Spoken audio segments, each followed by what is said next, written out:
मुळामध्ये सन्माननीय ज्येष्ठ ॲडव्होकेट कपिल सिब्बल साहेब यांनी जी सर्वोच्च न्यायालयामध्ये आर्ग्युमेंट केली त्यांनी त्यांची बाजू मांडलेली आहे. पण त्याच्यामुळं अमुक होईल तमुक होईल तमुक होईल हे सगळं मीडियामध्ये चाललं आहे.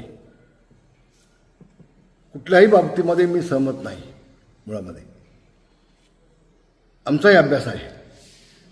नाण्याला दोन बाजू असतात. आता त्यांची ठाकरे जे आहेत उद्धवजी त्यांच्या वकिलांनी त्यांची बाजू मांडली. आता एक आठवड्यानंतर आमचा वकील आमची बाजू मांडेल आणि ती बाजू ज्या वेळेला आपण सगळ्यांनी ऐकते महाराष्ट्र ऐकेल त्यावेळेला वास्तव काय ते लोकांना कळेल ना. ही फक्त एक बाजू आहे नाण्याची. गंमत अशी आहे की पक्ष कुणाचा. एक गोष्ट मी आपल्याला सांगतो, पक्ष हा वारसा हक्काने जात नसतो. वारसा हक्कानं तुमची मालमत्ता जाते. ज्या दिवशी उद्धवजींनी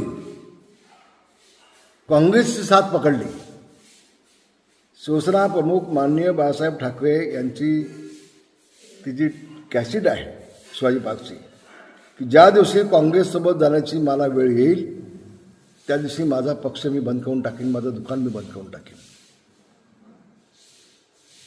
असं असताना शिवसेना प्रमुखांच्या विचाराच्या विरोधात जाऊन फक्त मुख्यमंत्री बनण्यासाठी उद्धवजींनी काँग्रेस साथ पकडली. त्या दिवशी शिवसेना प्रमुखांचा आणि त्यांचा वैचारिक संबंध संपला. वैचारिक म्हणतो, विचारांचा विषय संपला त्या दिवशी. शिवसेना प्रमुखांच्या शिवसेनेचा विषय हा त्या दिवशी संपला ज्या दिवशी उद्धवजी काँग्रेससोबत गेले. हे वास्तव आहे. आणि आम्ही शिवसेना प्रमुखांची विचारधारा सोबत घेऊन त्यांची शिवसेना सोबत घेऊन पुढे चाललो आहे. ही महत्त्वाची भूमिका घेऊन या दोन गोष्टी आपण लक्षात घ्या. पहिल्यांदा ह्याच्यावरती कोणी काय बोलतच नाही. ह्या विषयावरती कोणी काही बोलू शकत नाही, बोलत नाही. आणि म्हणून 2/3 झाल्यानंतर निवडणूक आयोगानं एकनाथ शिंदेला संमती दिली. नियम आहे. शेड्यूल 10 तुम्ही बघा काय म्हणताय ते. 2/3 आमचा तो संविधानात दिलेला अधिकार आहे एकनाथ शिंदेना तो. आणि पुढचं सांगतो तुम्हाला आम्ही, उद्धवजींकडनं जी एक चूक झाली मोठी, ती त्यांनी निवडणुकीला विधिमंडळामध्ये सामावून न जाता त्यांनी अड्ड्याविषयीच मुख्यमंत्रीपदाचा राजीनामा देऊन मोकळे झाले. घाबरले ते. या मुद्द्यावरती कोण येतच नाही, कोण पाहतच नाही. बिलकुल होय, विधिमंडळ वेगळं, पक्ष वेगळा म्हणता तुम्ही, घटना म्हणता तुम्ही. तर घटनेमध्ये तर शिवसेना प्रमुखांनी भूमिका पक्षाची स्पष्ट केली होती की आम्हाला काँग्रेससोबत जाणं नाही. ज्या दिवशी जाणार त्या दिवशी सगळं संपलं पक्षाचं. तिथं सगळं संपलं जा. आणि 2018ची घटना काय म्हणते, एकनाथ शिंदेची जी घटना जी आहे ती काय म्हणते, त्या दोन्ही ज्या वेळेला समोर येतील, आर्ग्युमेंट होईल त्यावेळेला वास्तव समोर येईल ना तुमच्या काय ते नेमकं. त्याच्या आधी कशाला तुम्ही ढोल वाजवत आहे. संजय गाव साहेबांचं कामच आहे ते ढोल वाजवायचं. तर त्याच्यावरती तुम्ही जाऊच नका ना. मग आता या पक्षात जाणार का, त्या पक्षात जाणार का, त्या पक्षात जाणार का, हे प्रश्न विचारण्यापेक्षा आता उद्धवजींना तुम्ही काँग्रेससोबत घेऊन गेलात, राष्ट्रवादीमध्ये फूट पडली. मग आता नेमकं उद्धवजी कुठं जाणार आहे त्याचं तुम्ही बघा ना. आम्हाला कशाला सांगताय कुठल्या पक्षात आम्ही काय जाणार ते. चिंता आमची नको. तुम्ही स्वतःचीच काळजी घेतली पाहिजे. स्वतःचं तुम्ही पुढं काय करणार आहे ते तुम्ही लोकांना सांगितलं पाहिजे. आणि अजून दुसरी बाजू ऐकायची आहे आपल्याला. आम्हाला कसलीही अडचण नाही. एक सांगतो तुम्हाला पुन्हा एकदा, ज्याच्याकडे मेजॉरिटीचा पक्ष,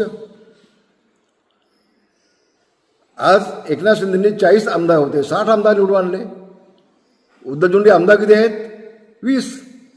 मग ज्याच्याकडे 20 आमदार आहेत त्याचा पुढे पक्ष, की ज्याच्याकडे 60 आमदार आहेत त्याच्याकडे पक्ष. काहीतरी विचार होणार की नाही.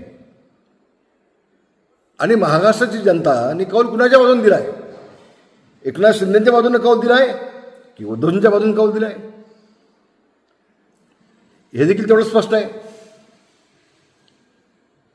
कपिल सिब्बल साहेबांनी एक आर्ग्युमेंट केली की त्यावेळेला आमच्याकडे 20 खासदार होते, पण सत्ता यांच्याकडे गेल्यामुळं सगळे खासदार तिकडे आकृष्ट जातकडे गेले. गेले नाहीत, निवडणुकीत पडले. तुम्ही उच्च न्यायालयाची, सर्वोच्च न्यायालयाची दिशाभूल करताय, खोटं बोलताय. निवडणुकीत पडले, गेले नाहीत. खोटं बोल पण भेटून बोल ही भूमिका घेण्यापेक्षा वास्तविक सुप्रीम कोर्टाला कळलाच आहे ना उद्याच्या आर्ग्युमेंटनंतर. आता तुमचे 6 खासदार आले एकनाथ शिंदे पुन्हा. आता खासदार आले तुमचे 6 खासदार तुमचे आले 9 पैकी. 20 खासदार निवडणुकीमध्ये उभे झाले, काही पडले ना, 11 खासदार पडले तुमचे. तर पक्ष त्यांचा होता म्हणून तिकडे आकृष्ट झाले सत्तेकडे, असं जी स्टेटमेंट दिले कपिल सिब्बल साहेबांनी ती चुकीची आहे. दिशाभूल करणारी आहे, न्यायालयाची दिशाभूल करणारी आहे. पण वास्तव काय आहे ते पण समजून घ्या. आणि याच्या आधी अगदी इंदिराजी गांधींपासून मग तो खटागा निशाणे असू देत, तो गाय बछडा निशाणे असू देत, ती धनुष्यबाण हाताची निशाणे असू देत, ह्या सगळ्या निशाणे बदलले गेले ना त्यावेळेला. बदलले गेले ना. आणि अध्यक्ष कोण पक्षाचा? पक्ष तोच आहे. अध्यक्ष कोण हे शिवसेने ठेवणार ना, की बाळासाहेबांचा मुलगा उद्धव आहे म्हणून बाळासाहेबांनी उद्धवच अध्यक्षपद देणार असं नाही. असं नाही.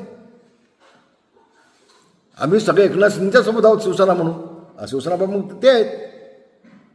शिवसेना प्रमुखांची शिवसेना आमची आहे असं आमचं मत आहे, म्हणणं आहे, ठाम म्हणणं आहे. कारण शिवसेना प्रमुखांची भूमिका आम्हीच घेऊन चाललो आहे, उद्धवजींनी सोडली. काय म्हणतात 1966 सालामध्ये शिवसेना प्रमुखांनी शिवसेनेची स्थापना केली आणि तुम्ही आम्हाला सांगताय? हे माहिती नाही आम्हाला. आणि आम्हाला एक्सेप्ट आहे ना ते. आम्ही कुठे नाकारलं आहे कधी ती? मग ती शिवसेना आम्ही पुढे घेऊन चाललो आहे की? उद्धवजींनी सोडली ना ती विचार बाळासाहेबांची.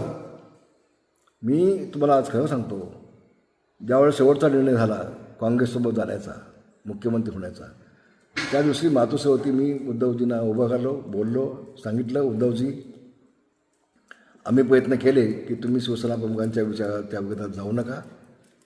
आपण शिवसेना भाजप म्हणून युती म्हणून निवडून आलो आहे, आपण युती म्हणून काम करून घेऊया. तुम्ही जरी म्हटलात की 2.5 वर्ष यांची सत्ता आणि 2.5 वर्ष यांची सत्ता असं आमचं बोलणं झालं तर पण तुम्ही दोघंजण येऊन मीडियासमोर बोललात नाही. तुमच्या समोर पंतप्रधान बोलले होते मोदीजी, उद्या सत्ता आली तर मुख्यमंत्री आमचा असेल, त्यावेळेला तुम्ही व्यासपीठाला खाली आणत नाही. मग कोण खोटं आणि कोण खरं बोलत आहे? आणि म्हणून आपण निवडणूक लढलो शिवसेना भाजप म्हणून आणि तुम्ही मुख्यमंत्री झालात काँग्रेससोबत जाऊन. ही विचारधारा शिवसेना प्रमुखांची नाही. शिवसेना प्रमुख कधीही मुख्यमंत्री झाले असते, लोकसभेचे अध्यक्ष झाले असते. साहेब कधी निवडणूक लढले नाहीत, कधी विधिमंडळात गेले नाहीत, कधी मंत्रालयामध्ये गेले नाहीत. साहेबांची भूमिका ही तुम्ही चालवत नाही ना उद्धवजी. साहेबांच्या नेमकं विद्यार्थी भूमिका घेऊन सुद्धा चालले आहेत. आणि म्हणून शिवसेना कुणाची हे जितकं लवकर स्पष्ट होईल, ज्यावेळेला पुन्हा आगमनात 8 दिवसांनी होईल आमची शिवसेनेकडून, त्यावेळेला तितकं स्पष्ट होईल. महाराष्ट्र मनामध्ये जे काय चलबिचल झाली असं संजय भाऊ म्हणतात, चलबिचल त्यांच्या मनात झालेली आहे, आमच्या मनात नाही. आम्ही ठाम आहोत. आमचा विश्वास आहे, आमचा न्यायालयावरती विश्वास आहे, आमचा न्यायाधीशांच्यावरती विश्वास आहे आणि 100% आम्हाला न्याय मिळेल ही खात्री आमच्या मनामध्ये आहे. धन्यवाद. जय हिंद, जय महाराष्ट्र.